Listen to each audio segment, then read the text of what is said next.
Could you tell us about your products and summarize your journey from the lab to the consumer? Yeah, thanks for having me, Finley. So at Arda Biomaterials, we're a new kind of chemistry and biopolymers company, and we transform waste and co-products into these new polymers and materials.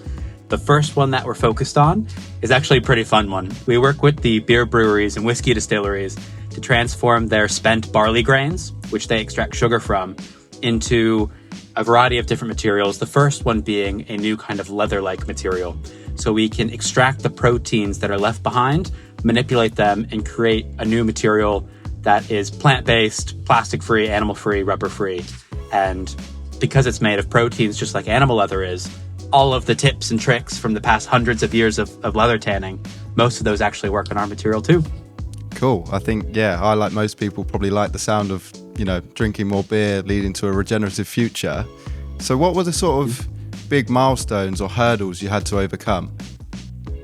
Yeah, so when we first started out, I met my co-founder through this funny program called Entrepreneur First. And I say it's funny because it's kind of like Love Island mixed with The Apprentice or Shark Tank or Dragon's Den. So you go in to find a business partner, and it's about 80 people, and they come from all sorts of different backgrounds. Investment banking, software engineers, former Olympians. They're quite successful people.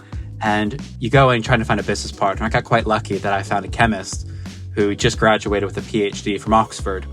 And so we immediately got together, and we were the couple that stuck through the whole entire process without breaking up. And we ended up pitching early for investment from Entrepreneur First, got it. And right after, we moved into a small lab in White City in London, because before this, we were in TJ's kitchen. So it wasn't a proper lab setup at all.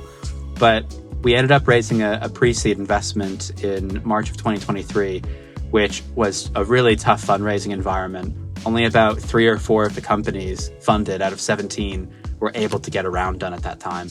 I have to say, the market's not gotten much better, but we were able to get it across the line, and we subsequently moved into a facility in a place called Bermondsey, which is just south of Tower Bridge and London Bridge, and it is the historic leather tanning district of London. But also, after the leather tanners moved out, a lot of the beer breweries moved in, so it's become the craft beer brewing hub of London. And so we are able to take all the spent grain created by these different microbreweries and convert it in our own facility next door.